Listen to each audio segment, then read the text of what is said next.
Un Brésilien aux 4 baisers. 1, 2, 3 et 4.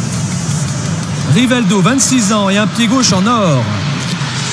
Le 3 juillet à Nantes, le 3e but envoie les Sud-Américains en demi-finale contre le Danemark. Dans ce même match, le milieu de Barcelone trouve la faille à la 26e minute.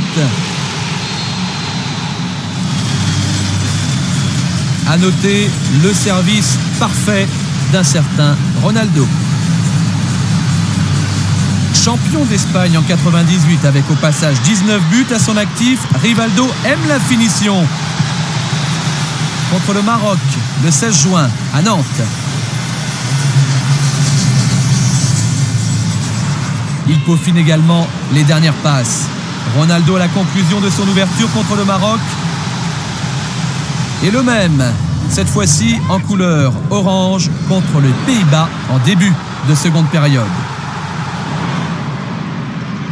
Doté d'un sens aigu du dribble, il fait admirer ses atouts contre l'Écosse au Stade de France en ouverture du mondial.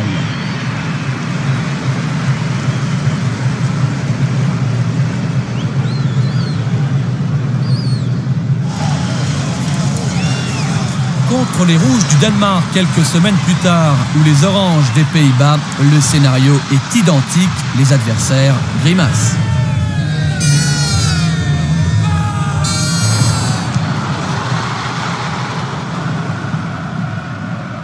En finale au Stade de France le 12 juillet, Rivaldo tentera tout malgré l'étau resserré de Deschamps et 42.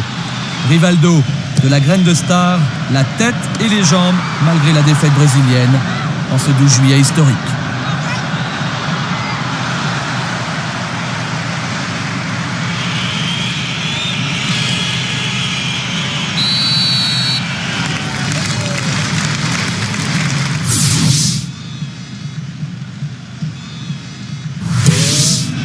Préparez-vous à applaudir ce frappeur né nommé Roberto Carlos.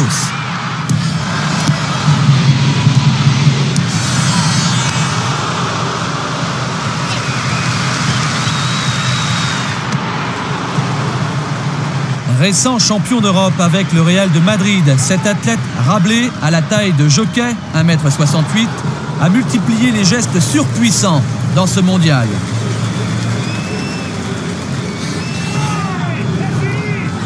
L'arrière, aux 52 sélections, s'est souvent heurté à des adversaires à la limite de la régularité pour le stopper.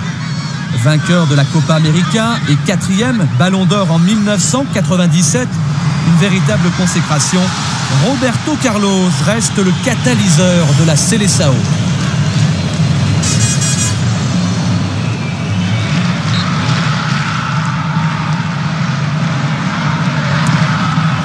Le côté qu'il affectionne tout particulièrement, ce côté gauche, avec à l'arrivée des centres souvent bien dangereux.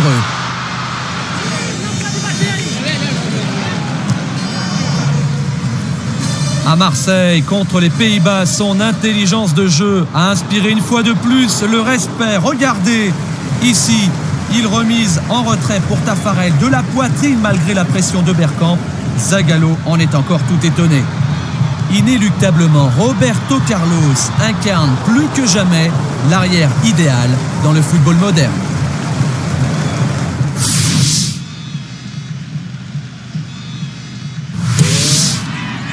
On attendait beaucoup de Ronaldo dans ce mondial.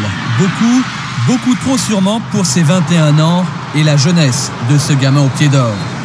Le Ballon d'Or 97 nous a tout de même gratifié de gestes dont il a le seul secret. Exemple ici contre l'Écosse le 10 juin pour le coup d'envoi du mondial. D'abord sur l'aile droite.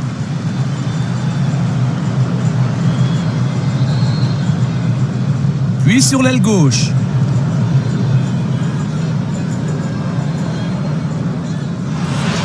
L'ouverture, Ronaldo la trouve le 16 juin à Nantes contre le Maroc.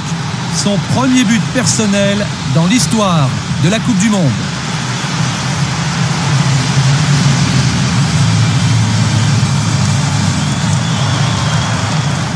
Contre la Norvège, le roi du slalom a beaucoup tenté le 23 juin à Marseille. Il est récompensé le 27 juin au Parc des Princes à Paris contre le Chili. À l'origine et à la conclusion de ce penalty logiquement sifflé. Lucky Ronaldo, attention, dégaine ensuite.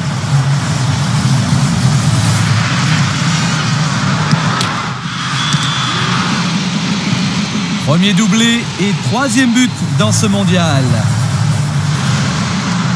Contre le Danemark en quart de finale le 3 juillet à Nantes, bien cadenassé, Ronaldo se met au service de ses coéquipiers.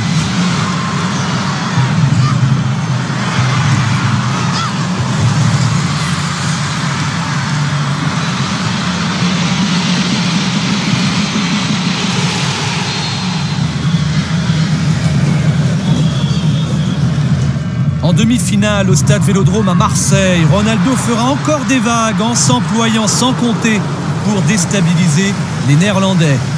L'homme aux chaussures argentées fixe constamment le ballon avant de poursuivre sa trajectoire. Il ouvre la marque en début de deuxième mi-temps, 46e minute, le pied gauche imparable sur le but de Van der Sar.